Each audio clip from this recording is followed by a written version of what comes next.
Hello guys, my name is Devansh Rajani and this is our lecture number 5 of machine learning practicals, and in this lecture we will study about linear regression and its cost function।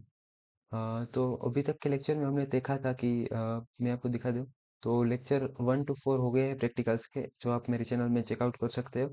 और ये है lecture number 5 and in this lecture हम बात करेंगे develop cost function of linear regression using sample data से।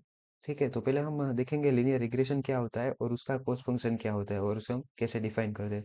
ठीक है, तो यहाँ पे हम देख सकते हैं, मैंने लिखा हुआ है linear regression machine learning algorithm for predicting continuous outcome variable. यहाँ पे मेन जो चीज़ है वो है कंटिन्यूअस। कंटिन्यूअस मतलब कि कैटेगरिकल नहीं, जैसे कि हमने देखा था कि कैटेगरी में यस और नो आता है, 0 1 आता है या फिर डिफरेंट क्लासेस आता है।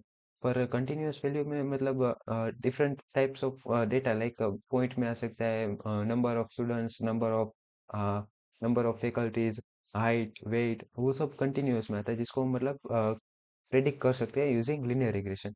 ठीक है, तो यहाँ पे आप देख सकते हो ग्राफ में, यहाँ पे एक्स एक्सिस और वाई एक्सिस दी गई है हमें। और एक्स एक्सिस पे सब इंडिपेंडेंट वेरिएबल होते हैं, मतलब कि यहाँ पे सपोज करो यहाँ पे वेट है। ठीक है, तो वेट है वो एक इंडिपेंडेंट वेरिएबल है और उसके ऊपर से हम हाइट का प्रेडिक्शन कर सकते हैं। और दोनों वाइस वर्सा होता है, मतलब हाइट दी गई है तो उस पर से वेट और वेट पर से हाइट दोनों हम निकाल सकते हैं। मतलब इंडिपेंडेंट वेरिएबल मतलब एक्स एक्सिस पे होते हैं वो, और डिपेंडेंट वेरिएबल मतलब वाई एक्सिस वाले, मतलब कि वे वाई की वैल्यू यहाँ पे एक्स पर डिपेंडेंट होती है। ठीक है, तो रिग्रेशन के डिफरेंट टाइप्स होते हैं, जैसे कि इसमें से थोड़े बहुत यहाँ पे मैंने लिखे हैं, जैसे कि सिंपल रिग्रेशन। उसमें क्या होता है, predicts a continuous outcome variable Y based on a single predictor variable X. मतलब कि यहाँ पे हमने लाइन का इक्वेशन भी दिया गया है, Y is equals to M X plus C, जिसमें यहाँ पे एक्स है वो इंडिपेंडेंट वेरिएबल है, मतलब एक्स के डिफरेंट वैल्यू के लिए हम यहाँ पे वाई फाइंड आउट कर सकते हैं। ठीक है, तो यहाँ पे जो वेरिएबल इंडिपेंडेंट है वो है एक्स, और वो एक ही है जिस पर वाई डिपेंडेंट है। तो ये हो गया हमारा सिंपल रिग्रेशन, मतलब एक ही ऐसा वेरिएबल है जिस पर वाई डिपेंडेंट है। ठीक है, उसकी डिफरेंट वैल्यूज के लिए वाई चेंज होगा। उसके बाद आता है, और हाँ एक ये जो हमारी बेस्ट फिट लाइन है लिनियर रिग्रेशन की, उसका इक्वेशन भी यही है, Y is equals to M X plus C. ठीक है, उसके बाद आता है मल्टीपल लिनियर रिग्रेशन, मतलब कि extend simple linear regression to handle multiple predictor variables.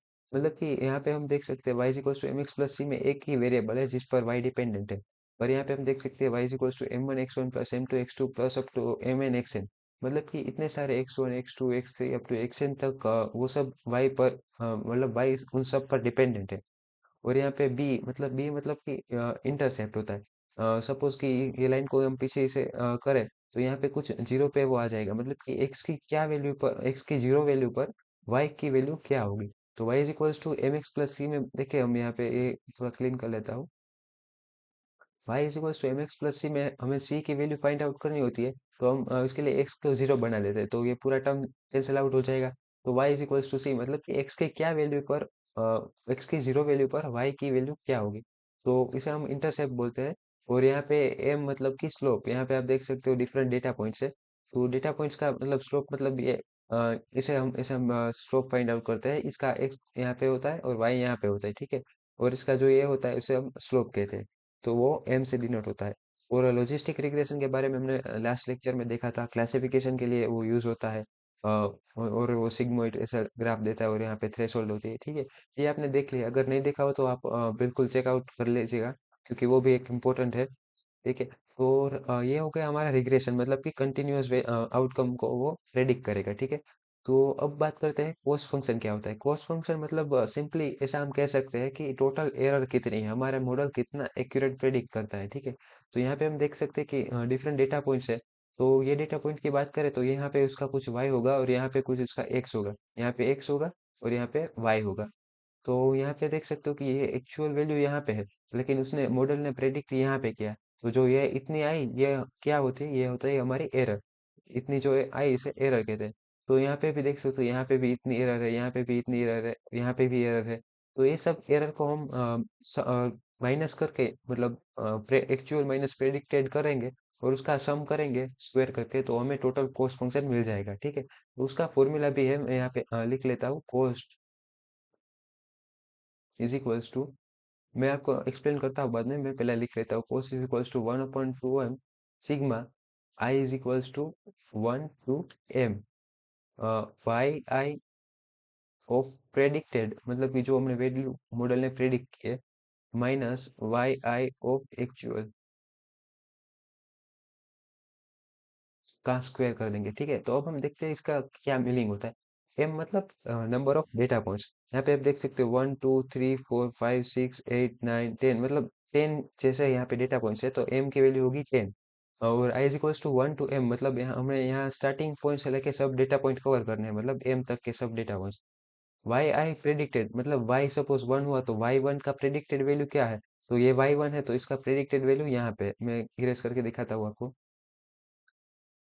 Y आई का प्रेडिक्टेड वैल्यू ये है और एक्चुअल वैल्यू ये है, तो यहाँ पे जो डिफरेंस आएगा उसका हम स्क्वायर कर लेंगे। क्योंकि सपोज करो यहाँ पे कुछ वाई एक्चुअल वैल्यू 10 है, ठीक है 10 है, और उसका प्रेडिक्टेड यहाँ हम देखें तो ये 5 है। तो यहाँ पे 10 - 5, मतलब प्रेडिक्टेड 5 - 10 करेंगे तो नेगेटिव आएगा। तो हमें तो सब एरर पॉजिटिव ही चाहिए, मतलब टोटल सम करना है। इसलिए हम इसका -5 का स्क्वायर कर लेंगे, ताकि वो हमें फाइनल आंसर टोटल पॉजिटिव दे सके। ठीक है, तो ये होता है हमारा कॉस फंक्शन का फॉर्मूला लीनियर रिग्रेशन के लिए। हम इसे ग्रेडियंट डिस्टेंस के भी मदद से यूज सोल्व कर सकते हैं, पर हम वो नेक्स्ट लेक्चर में देखेंगे। ठीक है, तो ये हो गया कॉस फंक्शन। अब हम इसका कोड देख लेते हैं। तो इसका कोड मैंने कोलैब में जस्ट अभी ही किया था, रन किया था, लेकिन बाय मिस्टेक वो रिकॉर्ड नहीं हुआ। तो मैं आपको ये इसमें डायरेक्ट दिखा देता हूँ। ठीक है, तो मैंने यहाँ पे इंपोर्टिंग नेसेसरी लाइब्रेरीज, मतलब जो नमपाई है वो हमारे एरे के लिए, और मेटप्लॉटलिब वो हमारा विजुअलाइजेशन के लिए है।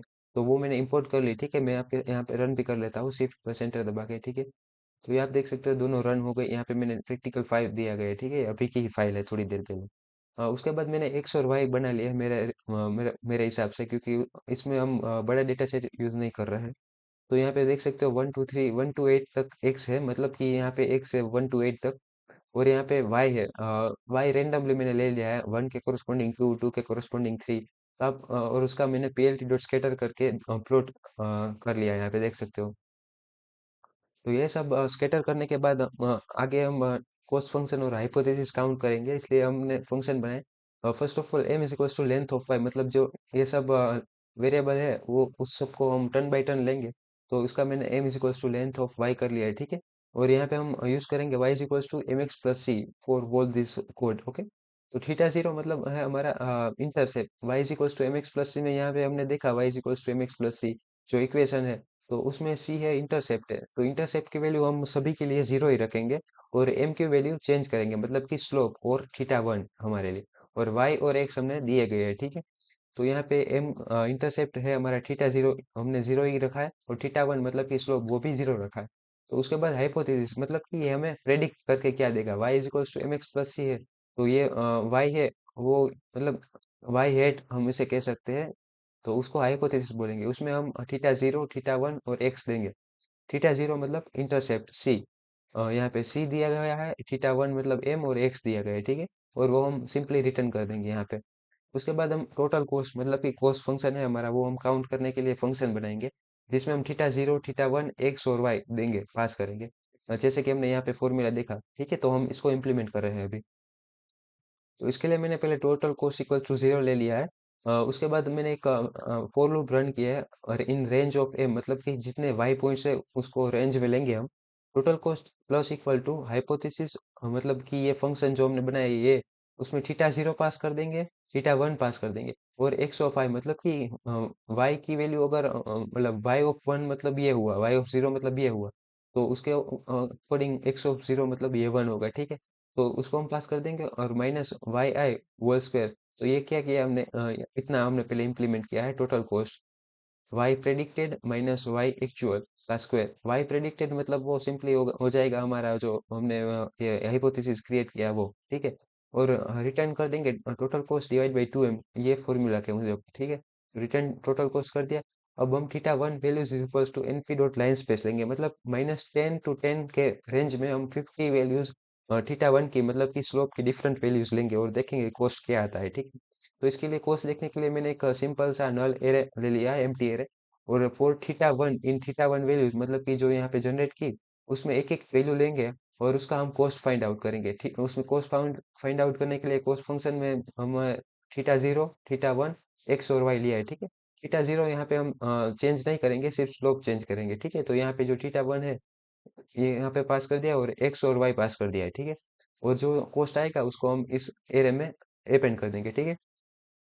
अब इसके बाद सिंपली हम P L T dot plot करके थीटा वन की वैल्यूज एक्स एक्सिस पर लेंगे और वाई एक्सिस पर कितना कॉस्ट है उसका वो देख लेंगे। और एक्स लेवल में थीटा वन, वाई में कॉस्ट, और ये हमारा टाइटल है, यहाँ पे आप देख सकते हो ये वाला। और इनिशियल और पीएलटी डॉट शो करके ग्राफ प्लॉट कर देंगे। और इनिशियल कॉस्ट के लिए हम क्या करेंगे, थीटा जीरो और थीटा वन एक्स वाई पास कर देंगे। थीटा जीरो और वन हमने यहाँ पे दिया गया है जीरो, मतलब कि इनिशियली हमें कुछ पता नहीं होता है तब हम सब जीरो जीरो दे देते हैं और देखते हैं कितना कॉस्ट आता है, मतलब कितनी एरर आती है। और उसको हम इनिशियल कॉस्ट यहाँ पे प्रिंट कर लेते हैं और बाद में हम फाइनल कॉस्ट के लिए कुछ थीटा जीरो एक्सपेरिमेंट और वन एक्सपेरिमेंट दे देते हैं और फाइनल कॉस्ट प्रिंट कर देते हैं। तो यहाँ पे आप देख सकते हो हमारा ग्राफ कुछ इस तरह से आता है, जिसमें यहाँ पे थीटा वन की वैल्यू -10 to 10 आई है। हमने यहाँ पे जो एनपी डॉट लाइन स्पेस किया था वो, और यहाँ पे उसके अकॉर्डिंग कॉस्ट आया है। तो हम यहाँ पे देख सकते हो हमने जो इनिशियल कॉस्ट है वो 1019 आया है। और यहाँ पे आप देख सकते हो कॉस्ट -10 टू लेके 10 तक इतना ज्यादा कॉस्ट था, मतलब अराउंड 1500 और 1500 प्लस। तो इतना इतनी एरर थी हमारा -10 डिग्री एंगल के लिए, थीटा जीरो के लिए। और लेकिन उसके बाद कम होते होते यहाँ पे आप देख सकते हो एक मिनिमम, इसे हम ग्लोबल मिनिमा भी कहते हैं, वो हम नेक्स्ट लेक्चर में ग्रेडियंट डिसेंट में देखेंगे। और उसके कॉस्ट मतलब काफी डिक्रीज हो गया यहाँ तक आते आते, ठीक है। और यहाँ पे थीटा की वैल्यू, अगर थीटा वन की वैल्यू चेंज होती है मतलब स्लोप की, तो उसके अकॉर्डिंग वो बढ़ जाता है, ठीक है। तो इसका हम टोटल सम करके यहाँ पे देख सकते हैं फाइनल कॉस्ट हमारा आता है 0.49, यहाँ पे देख सकते हो 0.4942 आता है, सॉरी। तो इसी तरह से होता है कॉस्ट फंक्शन का इम्प्लीमेंटेशन। तो हमने आज के लेक्चर में देखा कि लीनियर रिग्रेशन क्या होता है, उसका ग्राफ देखा, उसका डिफरेंट टाइप्स हमने थियरी भी पढ़े और उसका फॉर्मूला देखा, और कॉस्ट फंक्शन के लिए भी फॉर्मूला देखा और उसका इम्प्लीमेंटेशन इन कोड देखा, ठीक है। तो आई होप कि आपको इतना सब समझ में आ गया होगा। तो अगर आपको अच्छा लगा होगा वीडियो तो आप प्लीज़ लाइक कीजिएगा, शेयर कीजिएगा और चैनल सब्सक्राइब कीजिएगा। मैं ये सेकंड टाइम रिकॉर्ड कर रहा हूँ, इसलिए मैंने ये सब कोड लिख रखा है। बाकी तो मैं लाइव ही आपके सामने करता हूँ, ठीक है। तो आई होप आपको सब समझ में आ गया होगा। तो नेक्स्ट लेक्चर में हम प्रैक्टिकल नंबर 5 देखेंगे, सॉरी प्रैक्टिकल 6 देखेंगे। तो तब तक के लिए बने रहिएगा चैनल पे और सब्सक्राइब कीजिएगा ताकि आपको नोटिफिकेशन मिलती रहे। तो मिलते हैं नेक्स्ट लेक्चर में नए प्रैक्टिकल के साथ, नए कंसेप्ट के साथ। तो तब तक के लिए goodbye, take care and thank you so much for this practical. Okay.